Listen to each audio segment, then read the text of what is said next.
Hello and welcome to this short video where I want to talk about 4 reasons we can be resistant to mind-body approaches.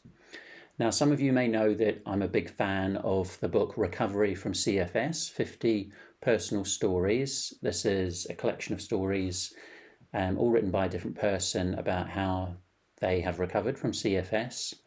And I remember when I read this book, I was kind of at that stage where I was looking for medications, I was looking for supplements, I was looking for diet changes, I was looking for those quick fixes to try to get better. But something strange was happening when I was reading that book, because I kept seeing or reading about these people who had gotten themselves better by these so-called mind-body approaches. And I remember feeling really resistant to this. So I thought in this video I'd talk about those 4 reasons why I think people in general can be very resistant to mind-body approaches. So I'm not a medical doctor, and this isn't medical or mental health advice. I'm just sharing my experiences, my ideas, and information that I've read. So let's explore 4 reasons why we can be resistant to mind-body approaches. Now, number 1 is separation of mind and body. So we all think of our minds being separate from our bodies and as existing in these different domains. In this view, it comes from medical science, and it's called Cartesian dualism. And this is where we have these categories of physical illnesses and psychological ones. And this has pretty much been how Western medicine has worked for the past 300 or 400 years. It's divided the physical and the psychological into 2 separate parts. And it comes from the idea of the body being a bit like a machine. And it's a very established view, but as we'll see, it's a simplified and inaccurate view. Also, we see this divide in the way that people are trained in medicine. Most doctors specialize by focusing on particular physical areas of the body, and then we have psychiatrists who focus on the mind. So again, it's very clear-cut, this distinction between mind and body. Unfortunately, though, when we view the mind as separate, we come to a number of conclusions which aren't very helpful. The first one is that physical symptoms need physical treatment and psychological symptoms need psychological treatment. Now, when we experience long-term fatigue like CFS-ME and we experience these real physical debilitating symptoms, it's really quite logical to then think, okay, I have a physical illness, so I need a physical biomedical solution to this problem.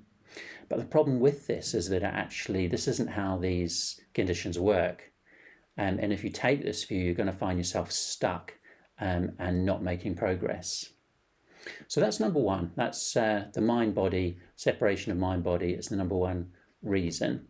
Let's look at the next reason. So reason number 2 why we can be resistant to mind-body approaches is cause and effect. So many people who have developed chronic health conditions, they can pinpoint a particular time when they caught a virus or perhaps a bacterial infection, and they can point to that as the cause.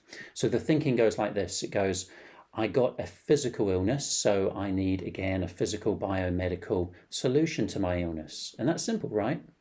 Well, not really. This isn't actually what's happening with chronic illnesses. What's often happening is that these physical and psychological stressors, as I call them, they're creating a load on our bodies. And this is coming from lots of different places. We might have physical stress, psychological stress. We might be pushing our bodies too hard. We might not be listening to our bodies. Think of placing slightly strange analogy, but think of placing objects onto a camel until the camel is under a lot of strain. And then that virus or bacteria that comes along, it's actually not the cause. It's more like that straw that breaks the camel's back, so to speak. So this idea of cause and effect is another reason why we can be resistant to mind-body ideas. We assume it's the virus, which is the cause, and therefore we think, right, okay, we must need a biomedical cure to find a way out. Now, reason number 3 why people can be resistant to mind-body approaches is underestimating the significance of thoughts and emotions in aiding recovery. Now, the mind has a massive impact on our bodies, yet we still like to pretend that somehow our thoughts and emotions, they just exist in a kind of vacuum and they have no real impact on our physical health. However, if thoughts and emotions don't affect our health, how can we explain these kinds of facts? So let's take the emotion anger. Now, a study has confirmed that 2 hours after feeling angry, and anger is an emotion, a person is 5 times more likely to have a heart attack and 3 times more likely to experience a stroke. What about the emotion of sadness? Well, a recent study has confirmed that your risk of dying from a heart attack or stroke is doubled if you've been recently bereaved. So that's emotions. And what about thoughts? And again, the prevailing wisdom seems to be that thoughts are these kind of mental events that just happen in our mind in a vacuum. But in the book, which I recommend you check out, called The Power of Neuroplasticity, Shad Helmstetter writes that what goes on in your mind and in your life changes your brain physically. When you think or do something repeatedly, your brain actually changes its physical structure. And this is the idea of neuroplasticity, that our brains aren't fixed, but they're constantly changing depending on how we use them. So in short, our thoughts and emotions cause real physical changes in our bodies, but we still treat them as existing in some kind of parallel universe where they're completely separate. The final reason why people are resistant to mind-body ideas is that it's a lot easier to say that mind-body techniques don't work and have no impact. And this is because we don't have to take any ownership or responsibility for ourselves. It allows us to be passive, it allows us to blame others for not coming up with a cure. And I want to be clear here, any illness is absolutely not anyone's fault.